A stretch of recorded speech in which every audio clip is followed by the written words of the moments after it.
Talk LP podcast time. Amber Bradley in your host seat for the next 10 minutes. We're talking AI with SAI on AI. Pat O'Leary, if you don't know him, you probably haven't been in the industry. What's up? Hey, Amber, how are you? I just got my hair cut. I'm not a big fan. I always got to let the bangs settle. So, yeah, I don't know. It's a rough day over here, Talk LP News. How about you? Your hair looks good. I just got my hair cut too today, so I trimmed it up for you. I think we're good to go. Hey, we promised quick hits about AI myths and themes and all kinds of stuff. You can learn about AI from your trusted friend, Pat. That's where we're at today. So, we both just got back from New York. Not just, I get it, it's February, everybody chill. But at the NRF Big Show, you couldn't walk without, running into some sign that everyone's doing AI now, which is crazy. So, tell us about big shifts you've seen. I know you were up there. The SAI booth was hopping like mad. So what's going on? Any big shifts you have seen and how retailers are thinking about AI? Yeah, the big show was great. We had our booth. We had a ton of activity, and the biggest thing that I saw just in general at the show is, AI has moved from more of a buzzword of, everybody talking about it to really a must-have in the retail space. That shift to me was really, uh, you know, completed this over this past year.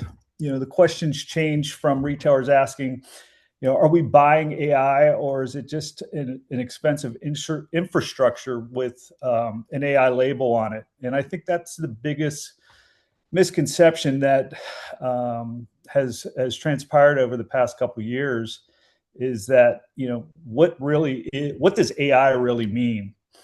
You're seeing a lot of companies out there, AWS, Google, Microsoft, they dominated with custom chips while retailers struggle with 15% of their IT budgets going to AI, but they're drowning in hardware costs. And the retailers are cutting their shrinkage by 50%, recovering 85% of their self-checkout losses. And they aren't deploying server farms. They're using smarter architecture. So it's definitely becoming more and more of a must-have, or at least a must-know about and explore the possibilities of what AI could do for you.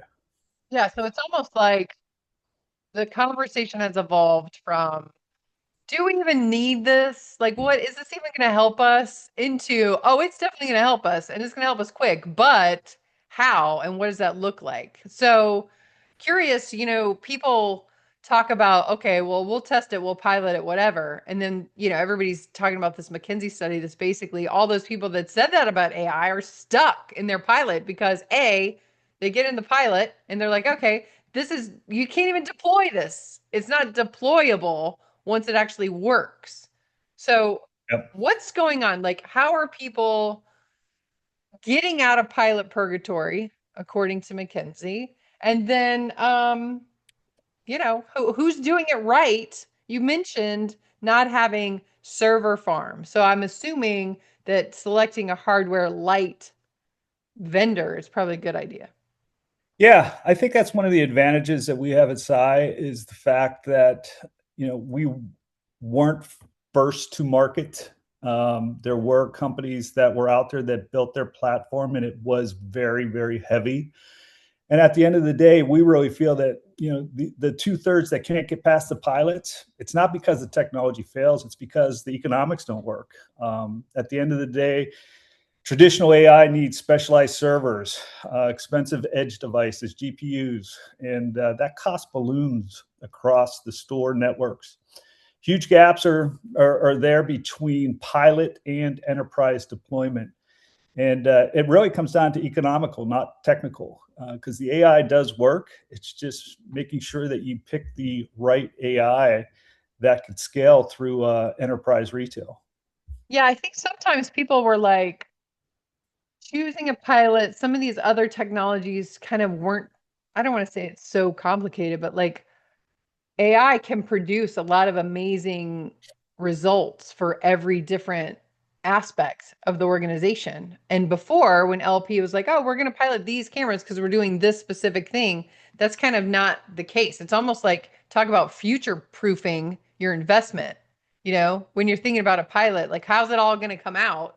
Like needs to be discussed before you even get into it. So, this is one of the questions that comes up that, you know, and this has been circulating. It's not new, vendor consolidation. People don't want one guy that's going to do self checkout, one guy that's going to do center aisle, theft detection and all of these things, slip and fall detection. Like it has to be one thing. And I think this is what everybody was getting to with the whole ecosystem word that I, hate bringing up because it's been so played in so many different ways. But like, how do you see that going? I'm sure that was part of the conversation at NRF was, yeah, retailers are like, I'm shopping for somebody that can help me in all aspects. Yeah, and that was a big theme.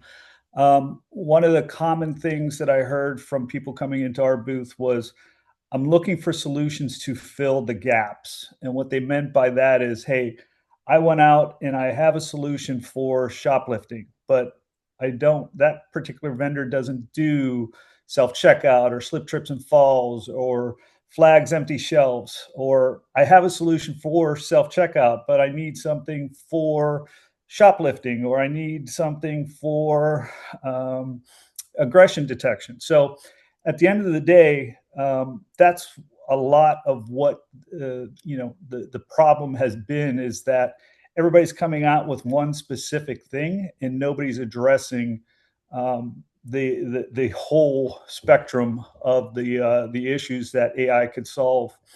I think even a bigger piece of that is when you look at it, when you're selecting an AI technology, you need to look at it not only from the standpoint of, you don't want 5 different suppliers supplying you 5 different technologies, but your IT department will hate you if you come back to them and Yeah. say, listen, I have this company, they do X, Y, and Z, they do this very well.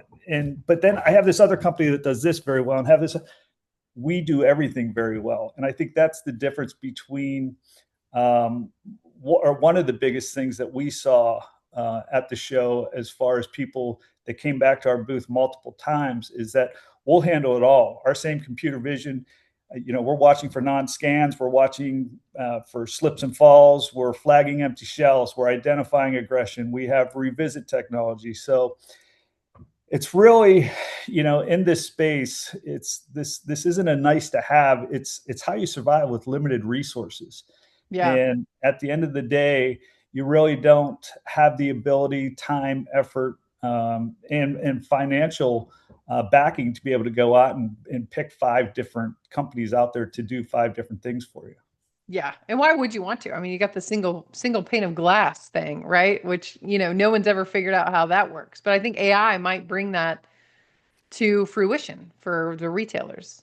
Yep. Okay, that's it. We did 10 minutes, maybe less. An Wow. AI, Sigh on That was AI with fast. your trusted Pat O'Leary. And you got some questions answered, and also what's going on at the big show with AI. Tune in next time. We're talking about rapid deployment, which is another thing. If you're not thinking about it, you silly. All right. Thanks for listening, and we'll talk at you soon. See ya.